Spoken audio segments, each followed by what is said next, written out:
जब ये सृष्टि नई थी, जब देवता धरती पर चलते थे, जब नदियां अमृत की तरह बहती थीं, उस पवित्र युग में एक ऐसे महापुरुष का जन्म हुआ जो न केवल एक राजा थे, न केवल एक ऋषि थे, बल्कि समस्त मानव जाति के पिता थे। उनका नाम था महाराज मनु। बहुत प्राचीन समय की बात है, सतयुग का वो स्वर्णिम काल, जब पृथ्वी पर पाप का नामो निशान नहीं था। उस युग में ब्रह्मा जी के मानस पुत्र थे स्वयंभुव मनु। वे अत्यंत तेजस्वी थे, धर्मात्मा थे और अद्भुत बुद्धिमान थे।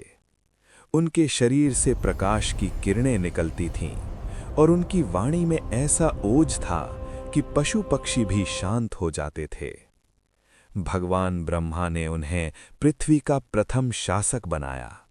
उन्हें सौंपा गया धर्म का ज्ञान, न्याय का विवेक और सृष्टि की रक्षा का दायित्व। उनकी पत्नी थीं शतरूपा। दोनों ने मिलकर इस पृथ्वी पर मानव सभ्यता की नींव रखी। इसीलिए हम सभी मनुष्य कहलाते हैं, मनु के वंशज। समय बीता और इस सृष्टि में कुल 14 मनु हुए। उनमें से 7वें थे वे वस्वत मनु, जो सूर्य देव के पुत्र थे। और यही वे मनु हैं जिनसे वर्तमान मानव जाति उत्पन्न हुई। एक दिन की बात है, प्रातःकाल का समय था। नदी का जल शांत था और वातावरण अत्यंत पवित्र। राजा मनु नदी में स्नान कर रहे थे। उन्होंने अंजलि में जल लिया सूर्य को अर्घ्य देने के लिए। तभी उनके हाथों में कुछ हिला। एक छोटी सी मछली, बहुत छोटी, 1 अंगुल भर, लेकिन उसकी आंखों में एक अद्भुत चमक थी जो किसी साधारण मछली में नहीं होती। तभी वो मछली बोली, हे महाराज मनु, मुझ पर दया कीजिए। इस नदी में बड़ी बड़ी मछलियां हैं जो मुझे खा जाएंगी। आप मुझे बचाइए। मैं आपको ऐसा वरदान दूंगी जो आपके बहुत काम आएगा। ये सुनकर मनु का हृदय करुणा से भर गया। उन्होंने उस छोटी सी मछली को अपने कमंडल में रख लिया और उस अगले दिन जब मनु जागे तो उन्होंने देखा कि वो छोटी सी मछली अब कमंडल से बड़ी हो चुकी थी। वो बोली, महाराज, ये पात्र अब मेरे लिए छोटा पड़ गया है, मुझे किसी बड़ी जगह पर रखिए। मनु ने उसे एक बड़े घड़े में डाल दिया, लेकिन तीसरे ही दिन घड़ा भी छोटा पड़ गया। तब मनु ने उसे एक बड़े कुंड में रखा। अगले दिन कुंड भी छोटा हो गया। फिर उसे एक बावड़ी में रखा गया, फिर एक विशाल तालाब में और फिर एक बड़ी झील में।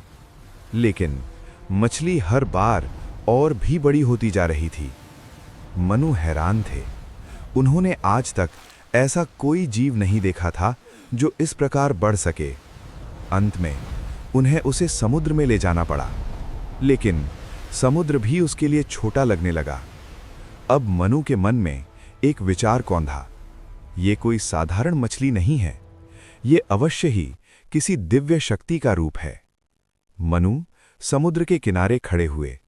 उन्होंने उस विशाल मछली के सामने हाथ जोड़कर कहा, हे दिव्य शक्ति, मुझे क्षमा करें, मैं आपको पहचान नहीं पाया।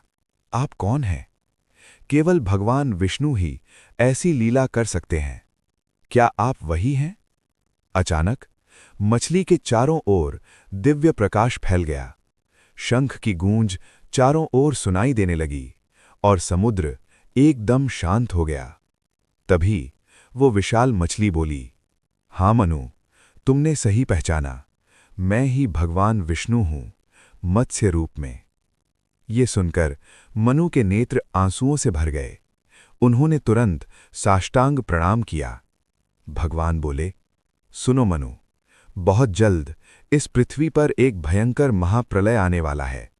चारों ओर जल ही जल होगा। समुद्र अपनी सीमाएं तोड़ देगा, पहाड़ डूब जाएंगे और पूरी धरती जल में समा जाएगी। ये सुनकर मनु का हृदय कांप उठा। लेकिन भगवान ने कहा, डरो मत मनु, तुम धर्मात्मा हो, मैंने तुम्हें चुना है। तुम एक विशाल नाव बनाओ, उसमें सभी जीव जंतुओं के जोड़े रखो, हर प्रकार के बीज और वनस्पतियां रखो, सप्तऋषियों को अपने साथ लो और वेदों के ज्ञान को सुरक्षित रखो। जब प्रलय आए तो उसी नाव में बैठ जाना, मैं आऊंगा और अपने सींग से तुम्हारी नाव को सुरक्षित स्थान तक ले जाऊंगा। मनु ने भगवान के चरणों में मस्तक झुकाया और कहा, हे प्रभु, आपकी आज्ञा सिर आंखों पर, मैं आपका आदेश अवश्य पूर्ण करूंगा। इसके बाद मनु ने तुरंत कार्य शुरू किया। उन्होंने वनों से विशाल वृक्षों की लकड़ी मंगवाई, कुशल कारीगरों को बुलाया और दिन रात एक करके एक विशाल नाव का निर्माण शुरू किया। वो नाव इतनी बड़ी थी जितनी पहले किसी ने कभी सोची भी नहीं थी। फिर मनु ने संपूर्ण पृथ्वी से जीव जंतुओं को एकत्र करना शुरू किया।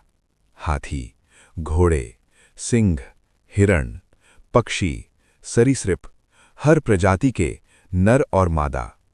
फिर उन्होंने हर प्रकार के बीज एकत्र किए, गेहूं, जौ, चावल, दालें, तिल, साथ ही जड़ी बूटियां और औषधीय वनस्पतियां भी, और सबसे महत्वपूर्ण सप्तर्षि, मरीचि, अत्रि, अंगिरा, पुलह, कृतु, पुलस्त्य और वसिष्ठ। इन महान ऋषियों के बिना सृष्टि का पुनर्निर्माण असंभव था। और अंत में चारों वेदों को सुरक्षित रखा गया, ऋग्वेद, सामवेद, यजुर्वेद और अथर्ववेद, ताकि प्रलय के बाद भी ज्ञान जीवित रहे। जब सारी तैयारी पूरी हो गई तो मनु प्रतीक्षा करने लगे। और फिर वो दिन आ गया।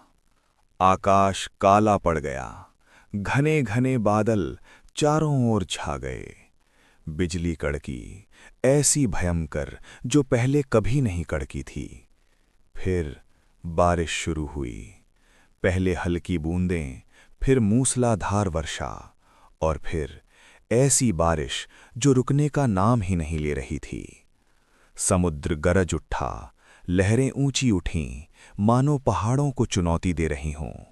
नदियां उफन पड़ीं, मैदान जलमग्न हो गए, लोग भागने लगे, लेकिन जाएं कहाँ, चारों ओर सिर्फ पानी ही पानी था। पहाड़ डूब गए, जंगल डूब गए, नगर डूब गए, सब कुछ जल में समा गया। केवल एक चीज बची थी, मनु की नाव। मनु ने ईश्वर पर विश्वास रखा था, उन्होंने आज्ञा मानी थी, उन्होंने तैयारी की थी, और इसी कारण वो सुरक्षित थे। तूफानी लहरों में नाव हिलती डुलती रही, कभी ऊपर उठती, कभी नीचे गिरती।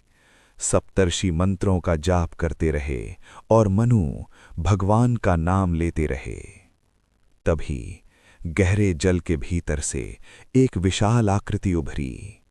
वो थे भगवान मत्स्य, अपने विराट रूप में।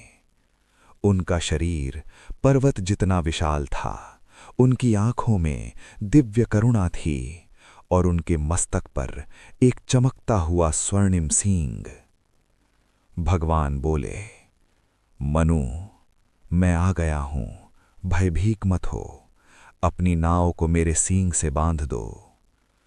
मनु ने श्रद्धा से रस्सी बांधी और शुरू हुई एक अद्भुत यात्रा। भयंकर तूफानों के बीच उफनते समुद्र में भगवान मत्स्य नाव को खींचते रहे, धीरे धीरे सुरक्षित मार्ग पर। वर्षों तक प्रलय चलता रहा और वर्षों तक ये यात्रा चलती रही। इस दौरान भगवान ने मनु को दिया ज्ञान, वेदों का रहस्य, सृष्टि का रहस्य, धर्म के नियम, जीवन की सच्चाइयां। यही ज्ञान आगे चलकर मत्स्य पुराण बना। एक दिन बारिश रुक गई, धीरे धीरे जल उतरने लगा, पहाड़ों की चोटियां दिखने लगीं, फिर मैदान, फिर हरियाली। भगवान मत्स्य ने नाव को एक ऊंचे पर्वत पर पहुंचा दिया और फिर वो अंतर्धान हो गए। मनु नाव से उतरे, नई धरती पर पहला कदम रखा। उन्होंने आंखें बंद कीं, हाथ जोड़े और कहा, हे प्रभु, आपकी कृपा से ये सृष्टि बची। अब मैं अपना कर्तव्य निभाऊंगा। इसके बाद सभी जीव जंतुओं को मुक्त किया गया। बीज बोए गए, धरती फिर से हरी हो गई, नदियां फिर बहने लगीं, पक्षी फिर गाने लगे। धीरे धीरे जीवन फिर लौट आया। फिर मनु ने सप्तर्षियों के साथ मिलकर नए नियम बनाए। यही नियम आगे चलकर मनुस्मृति कहलाए।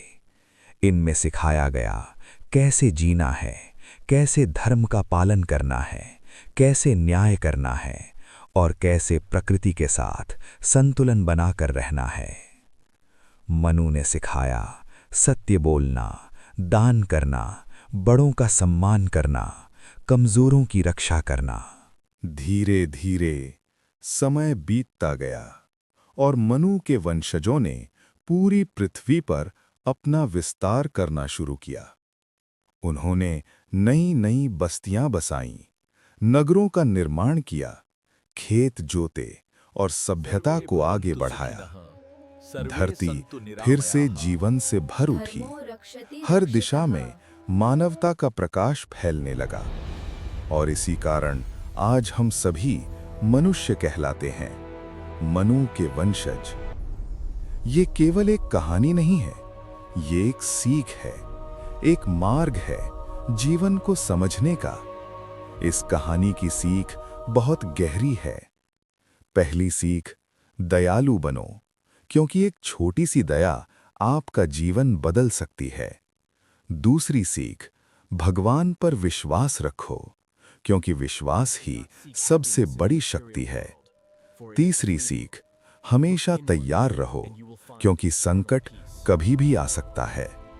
चौथी सीख, ज्ञान को सुरक्षित रखो, क्योंकि ज्ञान ही सबसे बड़ी संपत्ति है। पांचवी सीख, आज्ञा का पालन करो, क्योंकि विनम्रता ही महानता की पहचान है। और अंत में महाराज मनु के कारण ही आज ये सृष्टि जीवित है। उनकी बुद्धि, उनकी श्रद्धा और उनके कर्मों ने पूरी मानवता को एक नई शुरुआत दी।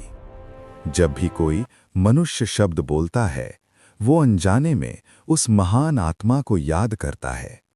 जय श्री हरि, जय महाराज मनु, जय मत्स्य भगवान।